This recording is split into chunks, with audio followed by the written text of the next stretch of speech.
Saqib Nisar audio leaks के after shocks जारी हैं।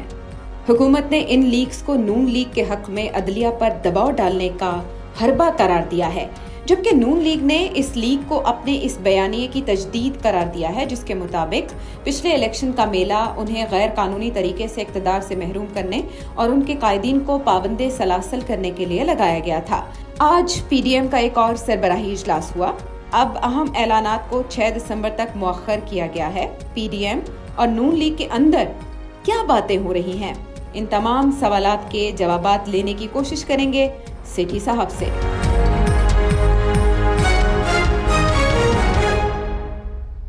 अस्सलाम वालेकुम, नजम सेठी शो में खुश आमदेद। मैं हूँ सैयदा शनाज, मेरे साथ मौजूद है नजम सेठी साहब। अस्सलाम वालेकुम। नजम सेठी साहब, पाकिस्तान में साकिब निसार मुबैना ऑडियो लीक के आफ्टर शॉक्स का सिलसिला जारी है। हमने इस पर हुकूमत का रद्द-ए-अमल भी सुना। फवाद चौधरी साहब ने आज हमें बताया कि ये कौन कर रहा है, मीडिया इसको कैसे ट्रीट कर रहा है। बाकायदा तहकीकाती सहाफ़त के हम देख रहे हैं कि नए नए रिकॉर्ड्स कायम हो रहे हैं, उसके चैनल्स बाकायदा पार्टी बन चुके हैं। इस पर अपोजिशन का भी हमने रद्द-ए-अमल देख लिया। मुस्लिम लीग नून केसेस ख़त्म करने का मुतालबा कर रही है इस बुनियाद पर। लेकिन आप लंदन में मौजूद हैं, नवाज शरीफ साहब इस सारे मामले को कैसे देख रहे हैं? आपकी मुलाकात हुई, हमें कोई खबर दें। आपको मैं क्या खबर दूं? खबर यही है कि हाँ, मेरी मुलाकात हुई है। मैंने कभी डिनाई नहीं किया। मेरा काम है एज ए जर्नलिस्ट कि मैं कोशिश करूं कि मेरी मुलाकात हो। मेरी मुलाकात हुई है। वो बड़े कॉन्फिडेंट साउंड कर रहे हैं और ये जो लेटेस्ट जो वीडियो आई है उसके ऊपर बड़े वो कॉन्फिडेंट थे कि इसके बहुत उनके लिए बड़े पॉजिटिव इम्प्लीकेशंस हैं इसके और कॉन्सिक्वेंसेस हैं। और वो मेरा ख्याल है 100% यकीन करते हैं कि ये जेन्युइन ऑडियो है। और मेरा ख्याल है उन्होंने जो हिदायत भी की है PDM वालों को कि इसको इस मामले को आगे बढ़ाया जाए। और मेरा ख्याल है आज ऐसे ही शायद हुआ। तो यही खबर है कि देखिए ना, 1 2 3 अब कितनी ऑडियोज़ आ रही हैं, कितना कुछ हो रहा है। तो ये पाइल अप कर रही है एविडेंस कि ये जो कुछ हुआ मियाँ साहब के ख़िलाफ़, उसके पीछे कुछ साजिश थी। तो वो इस चीज़ को वो एविडेंस तो पक्की हो रही है। जितनी वो पक्की हो रही है और बयानिए लोगों के बदल रहे हैं और तो उतने ही मियाँ साहब ज़्यादा कॉन्फिडेंट नज़र आ रहे हैं। हाँ, लेकिन इससे पाकिस्तान में इस तरह से कनेक्ट करने की कोशिश की जा रही है। सेठी साहब के होम ऑफिस ने वीज़ा एक्सटेंशन की दरख्वास्त नवाज शरीफ साहब की रद्द कर दी थी, जिसके बाद उन्होंने अपील की थी इस रिजेक्शन के ख़िलाफ़। और ज़ुबैर उमर साहब हमें बता रहे थे कि 6 माह से 1 साल का वक्त लग सकता है। तो इसको कनेक्ट किया जा रहा है कि क्योंकि पाकिस्तान में बाकायदा एक सियासी एजेंडे के तहत शरीफ ख़ानदान को या नवाज शरीफ साहब को सियासत से बाहर किया गया, तो इसको वहाँ बुनियाद बनाया जा सकता है। इस मामले पर कोई बात हुई नहीं? उसकी वजह यह है कि यहाँ तो मुस्लिम लीग नून का तो ये मौक़िफ़ है कि जजेस को ख़ुद नोटिस लेना चाहिए। जो भी वीडियोज़ आ रही हैं, जो भी लोगों ने, जो जस्टिस सिद्दीकी ने जो बात की है, जो अरशद भट्ट ने जो बात की थी, जज साहब ने, अरशद क्या नाम था उनका, अरशद मलिक साहब ने, हाँ, तो और आज ये वीडियो, ये ऑडियो आई है, तो इनका तो ये मौक़िफ़ है कि इसको आप अदालतें इनके ऊपर नोटिस लें और इनके ऊपर फ़ैसले दें कि ये सही है या गलत है। अगर अदालतें ये कहती हैं ये सारी झूठ है, तो फिर नवाज शरीफ साहब का तो कोई यहाँ लंदन में तो केस मजबूत नहीं होगा। और अगर वो ये कहती हैं कि ये सही है, तो फिर तो केस मजबूत हो जाता है। तो इसलिए ये ऐसे कि जी ये मियाँ साहब ये करवा रहे हैं यहाँ से अपने आप को यहाँ रखने के लिए, ऐसी बात नहीं है। मेरा ख्याल है बात तो यही है कि ये इंसाफ उनको वहाँ मिलेगा कि नहीं। तो ये अगर वहाँ इंसाफ मिल जाता है तो फिर कैसे उनको यहाँ कोई मसला नहीं है। फिर तो वो वापस आ जाएंगे अगर उनको इंसाफ मिलता है तो। ठीक है, इंसाफ मिलने के ऊपर भी मेरे पास एक बड़ा अहम सवाल है, लेकिन उससे पहले मेरा ख्याल है मैं जानना चाहूँगी आज इस वीडियो लीक को लेकर मुस्लिम लीग नून का क्या मौक़िफ़ है और हुकूमत का क्या कहना है। चीफ जस्टिस की आवाज़ में वाज़ेह है कि नवाज शरीफ और मरियम नवाज को एक हुक्म के तहत, एक साजिश के तहत सजा दिलवाई गई है। आज ऑडियो रिकॉर्डिंग भी आ गई। आज वो सुप्रीम कोर्ट जो अकामे की फीस ना लेने पर हुकूमत तोड़ सकता है, क्या वो इस बात का सुओ मोटो नोटिस नहीं ले सकता कि मैं इंसाफ के लिए किसके पास जाऊंगा? साकिब निसार साहब से पूछ नहीं सकते कि आपने बात कही है या नहीं कही? अल्फाज बड़े वाज़ेह हैं, कोई ढकी छुपी बात नहीं है।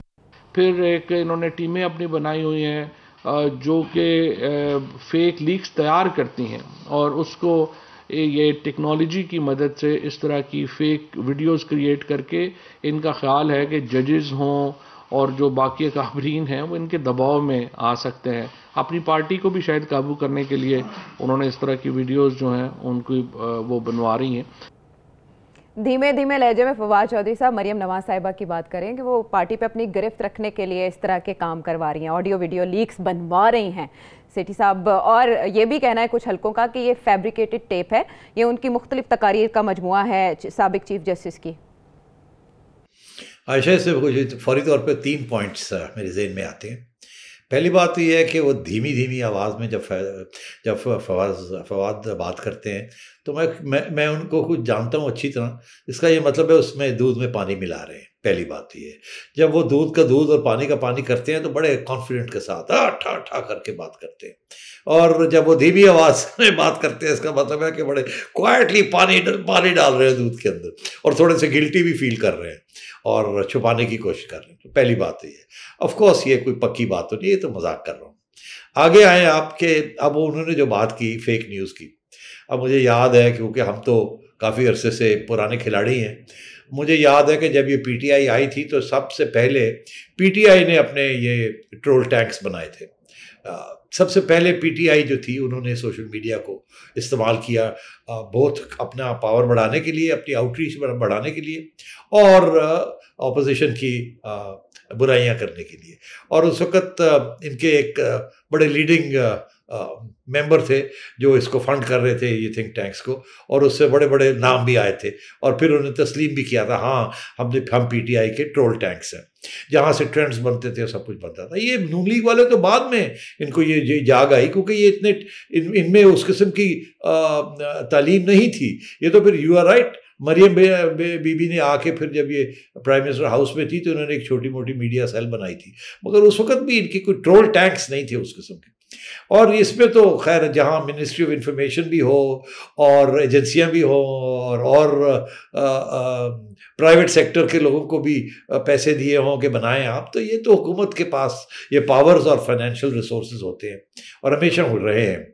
तो इसलिए ये फवाद चौधरी साहब को ये बात कहना मुझे बड़ी हैरानगी हुई है। चले कम से कम उन्होंने ऑपोजिशन को भी थोड़ी सी दाद दी कि ऑपोजिशन ने हुकूमत से कुछ सीखा है। मगर बात ये है, ये फेक न्यूज़ में तो ये खुद बड़े माहिर हैं, क्योंकि ये इन्होंने ईजाद भी यही किया था, प्रोपेगेंडा भी यही करते हैं। और अभी हाल ही में मुझे कोई बता रहा था कि फवाद चौधरी साहब ने जिक्र हवाला किया कि जी वो नवाज शरीफ साहब के ख़िलाफ़ भी एक आ गई है ऑडियो वगैरह वगैरह, तो वो तो बड़ी क्लियर कट नज़र आ रहा है कि वो फेक है।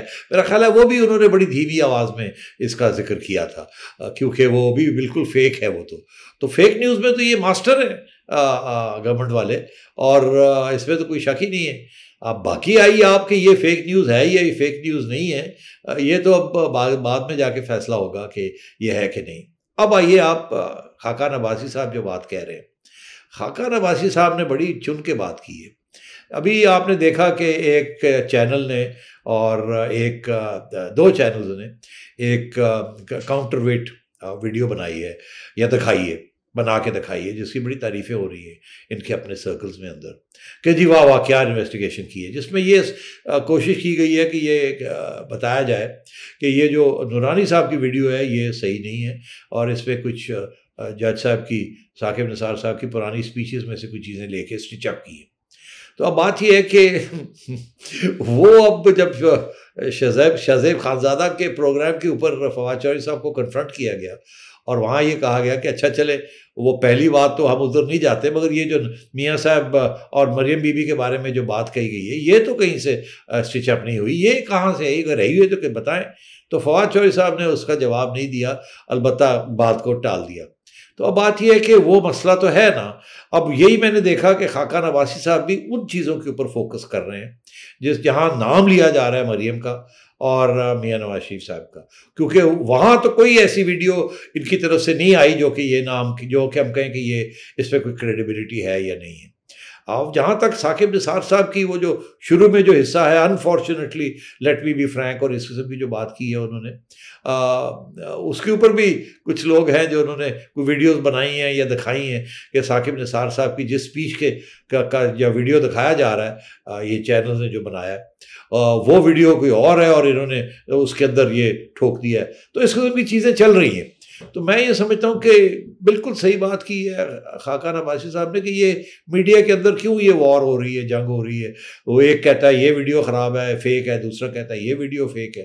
खाकान अब्बासी साहब ने तो बड़ी क्लियर कट बात की है कि जी सुमोटो नोटिस लें और लेके आएँ, और आपने एक प्राइम मिनिस्टर को छुट्टी कराई थी एक इकामा के ऊपर, तो इसके ऊपर भी आप करें, ले आएँ। ये सारी चीज़ें जो घूम रही हैं ले आएँ और आप नोटिस लें और फिर दूध का दूध और पानी का पानी कर दें। तो क्यों नहीं ये तजवीज़ को के ऊपर सुप्रीम कोर्ट एक्ट करता? नहीं, लेकिन मुदईस उस गवाह चुस्त वाला हिसाब आपको नहीं लग रहा सेठी साहब कि पहले अरशद मलिक साहब की जब वीडियो सामने आई थी तो तब भी एतजाज़ हसन साहब का ये कहना है कि नून लीग अगर इसको लेकर जाती वीडियो एविडेंस को तो वो एक दिन में नवाज शरीफ साहब बरी हो सकते थे या उनकी सज़ा ख़त्म हो सकती थी। उस पर भी नून लीग ने कोई अपनी एक्टिविटी नहीं दिखाई, और अब इस पर भी शायद खाकान अब्बासी साहब सुप्रीम कोर्ट से कह रहे हैं सो मोटर लें, तो वो खुद भी तो इसको लेकर जा सकते हैं अदालत के रूबरू। जी हाँ, ये बड़ा इंटरेस्टिंग आर्ग्यूमेंट है, मैं इसका जवाब देता हूँ। क्यों, मेरे ख्याल में मुस्लिम लीग क्यों नहीं इस बात को उन्होंने अदालत में लेके गई। ये एक प्राइवेट 2-3 इंडिविजुअल्स थे, असद साहब थे गालबन, वो कोई ह्यूमन राइट्स किस्म की कोई अदारा चलाते हैं। उन्होंने एक एप्लीकेशन दी थी सुप्रीम कोर्ट में कि ये अरशद मलिक साहब की जो वीडियो है उसको एग्जामिन किया जाए, लिया जाए।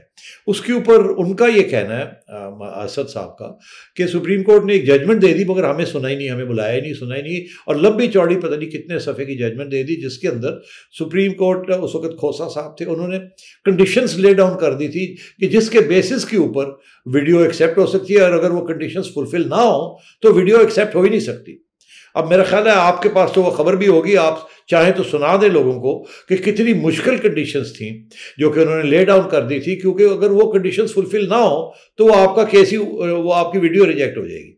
मेरा ख्याल है कि हुआ ये कि जब सुप्रीम कोर्ट ने ऐसी बात की और वापस केस भेज दिया इस्लामाबाद हाई कोर्ट, तो अब नून लीग ने सोचा होगा ये तो अब इन्होंने इम्पॉसिबल कर दिया है कि किसी किस्म की वीडियो या ऑडियो जो है इन कंडीशंस के ऊपर एक्सेप्ट होगी कि नहीं। तो इसका ये मतलब है कि हम भेजेंगे और रिजेक्ट हो जाएगी, और अगर रिजेक्ट हो जाएगी तो फिर हमारा जी ये बात जाएगी कहाँ। तो हम इसलिए इसको अभी आगे नहीं करते, बिकॉज ये तो अब डेफिनेटली इनका इरादा यही है जजेस का, इसको रिजेक्ट कर देंगे, सुने ही नहीं, इसको ऑन मेरिट नहीं सुनेंगे। तो वाई सेट इट अप, इसको वक्त आएगा, हो सकता है कि ऐसा वक्त आए जहां सुनने के लिए तैयार हो जाए। अभी हम इसको टेस्ट नहीं करते बिकॉज इस वक्त खोसा साहब बैठे हुए हैं, उसके बाद साकिब निसार थे और वो हॉस्टाइल जजेस थे, इनका ख्याल था नून लीग का, तो वो तो हमारी बात सुनेंगे नहीं। इसलिए मेरा ख्याल है इन्होंने फिर आगे खुद नहीं किया। इसीलिए अभी भी नून लीग ये कह रही है सुबह मोटो नोटिस लो ना, इसका ये मतलब है आप खुद नोटिस लें, पुराना जो फैसला है उसको आप वापस करें और खुद नोटिस लें। I think that's the strategy. हाँ ठीक है, वो जिस फैसले का सेठी साहब आप हवाला दे रहे हैं वो 23 अगस्त 2019 को सामने आया था। आसिफ सईद खोसा साहब 3 रुकनी बेंच की सरबराही कर रहे थे और उसमें उन्होंने 21 रिक्वायरमेंट्स दी थी किसी ऑडियो वीडियो को किसी प्लेटफॉर्म पर प्रूफ करने के लिए और उसमें उन्होंने 17 केस लॉज का हवाला भी दिया था। जिसके बाद ये 3 दरख्वास्त गुजार थे, उनमें से एक तारिक असद साहब ने मीडिया से गुफ्तगू करते हुए कहा था कि उन्हें जवाब देने का या आर्ग्यू करने का इस पर मौका नहीं दिया गया। अब जो आपने कहा वक्त नून लीग ने सोचा कि अभी नहीं आया, तो क्या आपके ख्याल में अब वो वक्त आ चुका है इस्लामाबाद हाई कोर्ट में तौहीन अदालत से मुतालिक एक एफिडेविट पर जो तौहीन अदालत का नोटिस लिया गया था उससे मुतालिक समाअत होनी है 26 नवंबर को। पहले भी वहाँ अदालत के दरख्वास्त रजिस्ट्रार ने इसको टेकअप किया था इस मामले को अदालत के सामने, क्या अब वहाँ पर ये मामला आपके ख्याल में ज़ेरे गौर आ सकता है? देखिए बड़ी इंटरेस्टिंग, आपने बहुत अच्छा आपने एक तो बता दिया कि वो जो जजमेंट थी उसके अंदर क्या क्या कितने पॉइंट्स थे और कितनी मुश्किल बात थी कि उसको फुलफिल करना।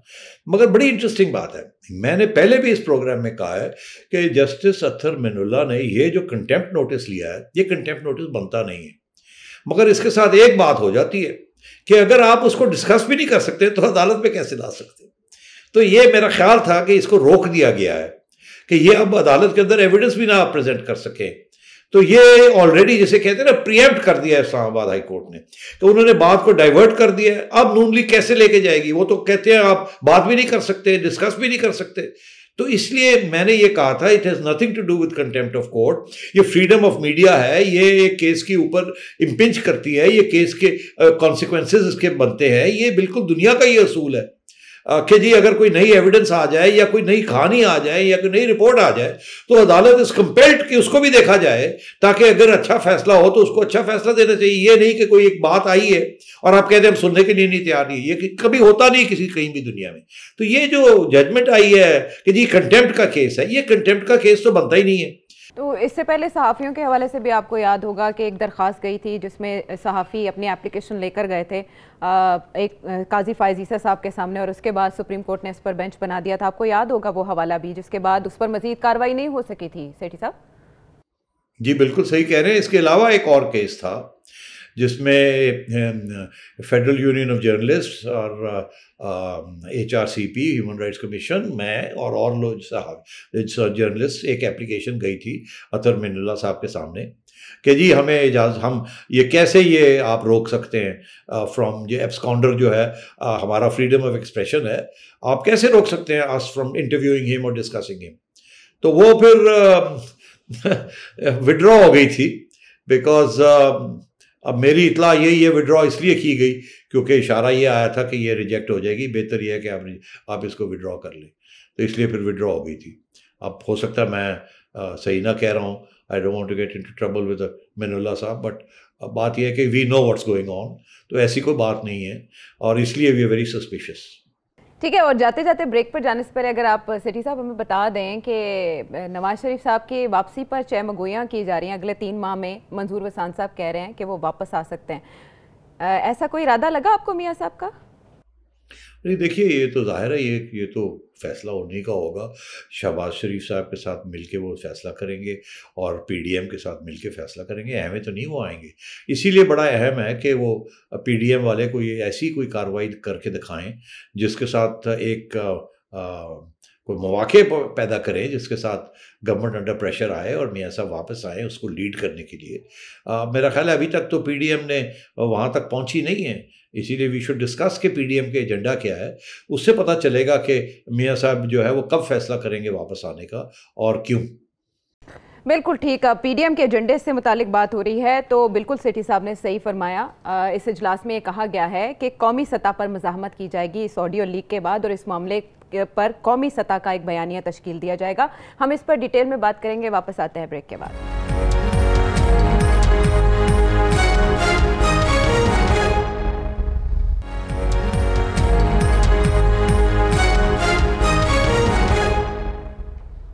Welcome back to the show. और अब PDM क्या करने जा रही है। कल 4 घंटे इजलास हुआ स्टीयरिंग कमेटी का और उसके बाद आज सरबराही इजलास था। सभी इसमें शरीक हुए और इंतज़ार किया जा रहा था कि कुछ बड़ा होने जा रहा है, धमाका खेज होने जा रहा है, क्योंकि लॉन्ग मार्च की खबरें शिद्दत से गर्दिश कर रही हैं। लेकिन सेठी साहब ऐसा मालूम हो रहा है कि फ़िलहाल लॉन्ग मार्च का तो कोई प्लान नहीं, लेकिन वही आप वाली बात कि ये ऑडियो लीक, मुबैना ऑडियो लीक वाला मामला शद्दोमत के साथ उठाने का फैसला किया गया और कहा गया कि इस पर कौमी बयानिया, नेशनल नैरेटिव तश्कील दिया जाए, इस पर मुज़ाहमत की जाए। इससे क्या फ़ायदा होगा, क्या हासिल होगा आपके ख्याल में PDM को? मेरा ख्याल है नेशनल नैरेटिव जो है वो इम्पोर्टेंट है, ये इंटरेस्टिंग फैसला है, बिकॉज़ ये इसके पीछे जो पहले भी जो फैसले आए हैं वो भी साथ जुड़ेंगे। अब नेशनल, देखिए आपने देखा कि पहले नैरेटिव मियां नवाज शरीफ साहब का ये था कि इमरान खान को जाली है prime minister, selected prime minister. फिर उसके बाद जब वो नैरेटिव कुछ हद तक चला, उसके आगे नहीं चल सका और एस्टैब्लिशमेंट और गवर्नमेंट ऐसे था जैसे कि गली कोई नहीं, तो फिर उन्होंने टारगेट किया एस्टैब्लिशमेंट को कि ये सतून बने हुए। फिर जब उससे भी कोई बात नहीं बनी तो उन्होंने फिर टारगेट किया एस्टैब्लिशमेंट के 2 सीनियर लीडर्स को। उसके साथ फिर कोई हलचल हुई, फिर मेरा ख्याल है पैगाम गए कि यार हमें ना टारगेट करें, आप वो टारगेट करना है तो उधर करें, हमें ना टारगेट करें। मगर उसके साथ थोड़ा सा वहाँ स्पेस भी मिली, जिसकी वजह से शहबाज शरीफ साहब बाहर भी आए और फिर बातचीत भी शुरू हुई, जिसकी वजह से फिर उधर भी कुछ सतून और इमरान खान के दरमियान भी कुछ इश्यूज़ बनने शुरू हो गए। सतून का ये ख्याल था कि हमें ना अटैक करें बिकॉज हम एक नेशनल इदारा है and so on and so fourth. तो अब बात यह है कि ये अब जब क्योंकि इस्टेब्लिशमेंट को अटैक करना बंद किया हुआ है, तो आप देख ही रहे हैं कि ये सारे मामले जो हैं ये शिफ्ट कर रहे हैं, सारा कुछ जुडिशरी पे जा रही बात, और जुडिशरी के जो फैसले आ रहे हैं दे आर नॉट वेरी इंसाफ ओरिएंटेड। तो मेरा ख्याल है कि ये अब जस्टिस सिद्दीकी वाली बात और अरशद मलिक वाली बात और खोसा साहब वाली बात और अब साकिब निसार की बात, यह फोकस ये हो रहा है कि ठीक है तो फिर हमें इंसाफ चाहिए, अगर इस्टेब्लिशमेंट नहीं देती और हुकूमत की तरफ से नहीं मिलता, नैब की तरफ से नहीं मिलता, तो प्रेशर डाला जाए अदलिया के ऊपर, क्योंकि वो भी पिसी हुई है, अंडर प्रेशर है फ्रॉम पावरफुल सोर्सेज। तो इनको कहा जाए कि आप खड़े हो, हमें इंसाफ दें। तो ये एक नेशनल नैरेटिव बनने जा रहा है और इसमें यकीन तौर पे अब नाम आने शुरू हो गए हैं ना, खोसा साहब का नाम आना शुरू हो गया, साकिब मलिक, 2 सुप्रीम कोर्ट के चीफ जस्टिस का नाम आना शुरू हो गया।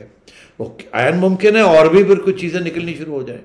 तो इसलिए ये एक वही अटैम्प्ट है कि किसी तरीके से हमें कोई स्पेस मिले कि हम भी तो हैं तारीख राहों में, हमें ना मार दिया जाए, पॉपुलर पार्टी हैं, हमारी बात भी सुनी जाए, हमें फेयर डील मिले। और उसके सर्च में पहले इमरान खान को अटैक किया, फिर क्योंकि अवाम जो है वो अभी बात यह है कि अवाम निकलती क्यों नहीं है, अवाम निकल के एहतजाज खुद क्यों नहीं करती। तो ये सवाल भी खड़ा हो रहा है कि अवाम खुद निकले बाहर और निकल के एहतजाज करे और फिर नून लीग जो है उसको आगे लेके जाए। इसके बरक्स दूसरा ये बयानिया ये है कि अवाम को भी तो तैयार करना पड़ता है ना, ऊपर से महंगाई है तो ऊपर से कोई ऐसा बयानिया बनाए जिसके साथ अवाम भी ये कहे कि वोट को इज़्ज़त देने का ये मतलब है कि इंसाफ मिले। तो वोट को इज़्ज़त दो, इंसाफ मिले, महंगाई कंबाइन किया जा रहा है। I think it's interesting strategy. Long march के हवाले से खबरें पिछले साल से गर्दिश कर रही हैं। पिछले साल भी एक आ गया फरवरी मार्च में लॉन्ग मार्च। अब एक बार फिर हम मार्च में मार्च और उसके बाद अब कोई शेड्यूल नहीं दिया गया।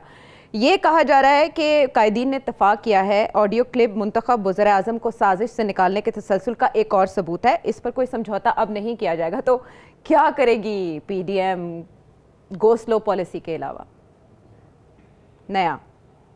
नहीं, आप सही कह रहे हैं कि मेरा ये ख्याल है आयशा कि ये PDM को तैयार कर रहे हैं। अब सवाल ये है कि PDM के अंदर ऐसे लोग हैं जो कि मियां नवाज शरीफ साहब की जो स्ट्रेटजी है शायद उससे इत्तेफाक नहीं करते। शायद नून लीग के अंदर ऐसे लोग हैं जो कहते हैं कि नहीं गो स्लो। शहबाज शरीफ साहब का बयानिया फ़र्क है, मरीम का और नवाज शरीफ साहब का फ़र्क है। तो मेरा ख्याल है कि क्योंकि ये एक अप्रोच नहीं है, मौलाना कह रहे हैं कि रिज़ाइन करें, मेरा ख्याल है मरीम का भी ये पॉइंट ऑफ व्यू है रिज़ाइन करें, मगर शहबाज शरीफ साहब और पीपल्स पार्टी तैयार नहीं है, उनको भी तो साथ लेके चलना ना किसी स्टेज पे। तो बात ये है कि इस किस्म के इश्यूज़ हैं। मेरा ख्याल है मियां नवाज शरीफ साहब ये कोशिश कर रहे हैं कि एक नेशनल बयानिया बने ताकि ये सारी फोर्सेस जो हैं एक प्लेटफॉर्म पे आ जाएं, फिर देखा जाएगा। कम अज़ कम उस स्टेज पे तो आएँ कि लॉन्ग मार्च अगर करनी है तो सही तरीके से की जाए। ये ना हो कि बस लॉन्ग मार्च का बयानिया शुरू हो जाए, लॉन्ग मार्च और पता लगे वहाँ 10,000 बंदा भी नहीं पहुँचा और सियासी जमातों ने उसमें हिस्सा ही नहीं लिया सही तरीके से।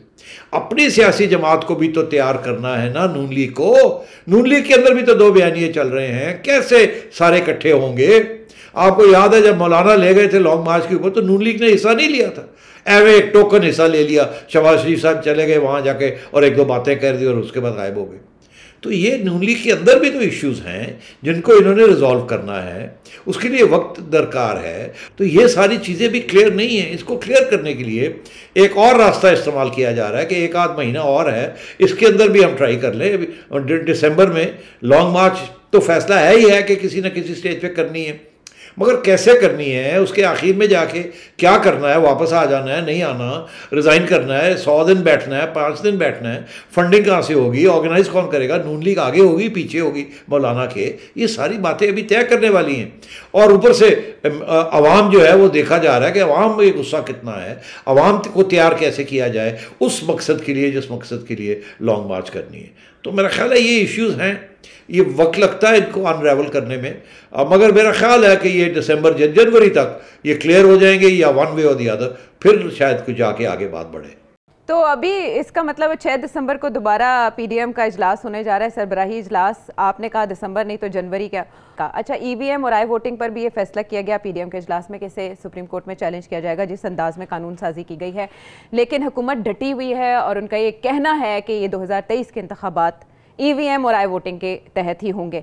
और दूसरी तरफ हम इलेक्शन कमीशन को सेठी साहब देख रहे हैं कि उन्होंने 3 कमेटियां बना दी हैं इस मामले पर। आपके ख्याल में 2023 का इंतखाब हम इसके तहत देखेंगे, EVM आई वोटिंग के तहत?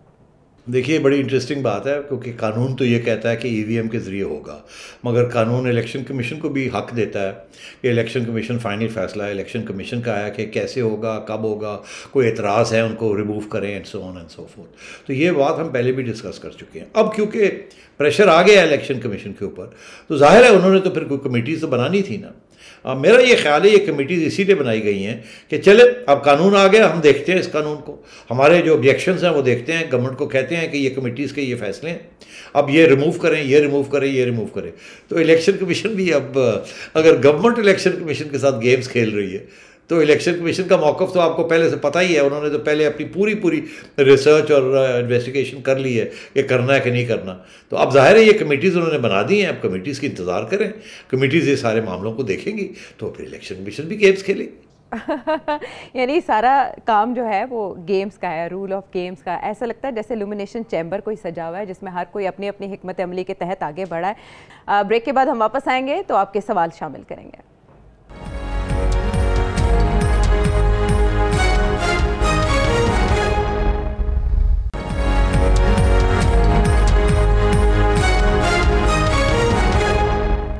Welcome back to the show. Sethi साहब ने प्रोग्राम में सऊदी अरब की जानिब से जो माली ताउन किया गया पाकिस्तान के साथ, उस हवाले से एक बात कही थी, तो एक सवाल आया है वो सामने रखेंगे सेठी साहब की। अस्सलाम वालेकुम सेठी साहब, मेरा नाम उसामा है। आपने बताया था कि सऊदी अरब से पैसे नहीं आ रहे। पहले आपने तज्जिया दिया था कि सऊदीया और हुकूमत के बीच कोई डील चल रही है, इसकी वजह से हमारी फ़ौज जो है ना बीच में थी। अब क्या हुआ सर, सऊदीया पीछे हट रहा है। इसमें ना बड़ी कन्फ्यूजन है कि क्या IMF के कर्ज़े और सऊदीया के कर्ज़ों में कोई कनेक्शन है? क्या इस सारे मामलात को अमेरिका हैंडल करे? असर रसूख अमेरिका का है सब पर सेठी साहब? बड़ा अच्छा सवाल है। मैंने ये कहा था कि सऊदी अरेबिया ने अनाउंसमेंट कर दी थी नोटिफिकेशन के बाद, वो कंडीशनल थी, मगर पैसे अभी तक नहीं आए। अब काफ़ी अरसा हो गया है, तो इसमें देर तो लगती नहीं है, एक ऑर्डर होता है और पैसे फ़ौरन ट्रांसफ़र हो जाते हैं। इसका ये मतलब है कि कुछ नाराज़गियाँ हैं, या नाराज़गी के अलावा कुछ ऐसी बात भी है कि कुछ प्रेशर है कि आप ये चीज़ करें तो फिर पैसे आते हैं। अब ज़ाहिरन तो कोई ऐसी चीज़ नहीं है कि सऊदी अरेबिया को ने कोई कंडीशन तो लगाई नहीं है, मगर बात आपने जो बात की उसमें वज़न है। इस वक्त अमेरिका का बड़ा प्रेशर है IMF के ऊपर कि आप टाइट करके रखें पाकिस्तान को, और मेरा ख्याल है क्योंकि अलायंस इतना क्लोज है तो अमेरिका ने शायद ये मुमकिन है कि सऊदी अरेबिया को भी कह दिया हो कि होल्ड योर हॉर्सेस, हम अभी पाकिस्तान को बेल आउट नहीं करना चाहते, हमें कुछ दरकार है उनसे कुछ चीज़। Saudi Arabia America like this, और MBS जो है वो तो बहुत ही टोटली डिपेंडेंट है ऑन अमेरिका। तो इसलिए ये बिल्कुल मुमकिन है कि सऊदी अरेबिया को इशारा आया फ्रॉम अमेरिका कि अभी आप ठहर जाएं, जब हम ओके करेंगे तो आप कीजिएगा, क्योंकि IMF को भी यही इशारा है। IMF भी अभी तक रोक के बैठा हुआ है सारी बात कि ये भी पूरा करें, वो भी पूरा करें, ये भी करें, वो भी करें।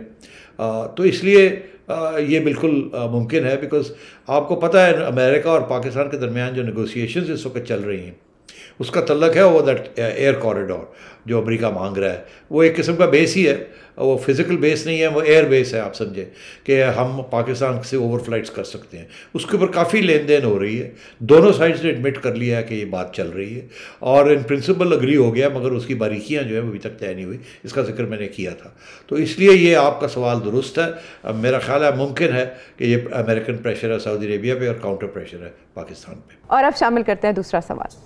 अस्सलाम वालेकुम सेठी साहब, मेरा नाम अक्सा है। सर, लाहौर के बहुत अहम हलके में जो है वो इलेक्शन हो रहा है, जिसमें बहुत अहम जमात, हुकूमती जमात जो है PTI, वो गायब है। इलेक्शन कमीशन के बाद अदालत ने भी PTI के किसी कैंडिडेट को कोई रिलीफ नहीं दिया। इसकी क्या वजह बनी है सर?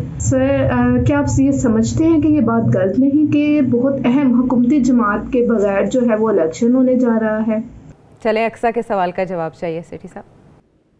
जी, बहुत अच्छा सवाल है कि क्या बात है, एक बाई इलेक्शन होने जा रही है। खैर नून लीग की बड़ी पक्की सीट है, हवा भी नून लीग के साथ है, और उसके अंदर दो PTI के, एक कैंडिडेट, एक कवर कैंडिडेट, दोनों की जो एप्लीकेशंस थी वो रिजेक्ट कर दी इलेक्शन कमीशन ने, और उसके बाद PTI ने के पास कोई कैंडिडेट ही नहीं है।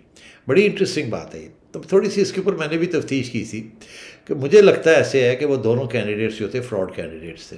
पीटीआई को पता है इस बात का कि वो ये इलेक्शन में वाइप आउट हो जाएंगे, इनको 5000 वोट भी नहीं मिलेंगे, वो ऐसी कंस्टिट्यूंसी है और वहाँ से लोग बददिल बहुत हैं और इनके अपने सपोर्टर्स बददिल हैं और वैसे भी बड़ी स्ट्रॉन्ग मुस्लिम लीग की कंस्टिट्यूंसी है। तो मैं ये समझता हूँ कि ये इन्होंने एक जाली किस्म का फेक कैंडिडेट पुटअप किया और फेक कवरिंग कैंडिडेट पुटअप किया और इन्होंने अदालतों पे छोड़ दिया कि जी आप रिजेक्ट कर दें, और वो अदालतों ने रिजेक्ट कर दिया बिकॉज वो इतना ऑब्वियस था कि ये रिजेक्ट ही होगा क्योंकि टर्म्स एंड कंडीशंस जो थी वो फुलफिल की ही नहीं थी।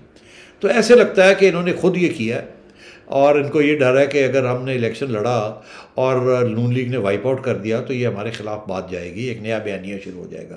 पहले वो कंटोनमेंट बोर्ड का बयानिया चल रहा है कि जी वहाँ देखें क्या हुआ क्या नहीं हुआ, डस्का के इलेक्शन का बयानिया चल रहा है वहाँ देखें क्या नहीं। अब आगे से फिक्र पड़ा हुआ है कि लोकल बॉडी इलेक्शन आ रहे हैं तो कैसे कंट्रोल करेंगे।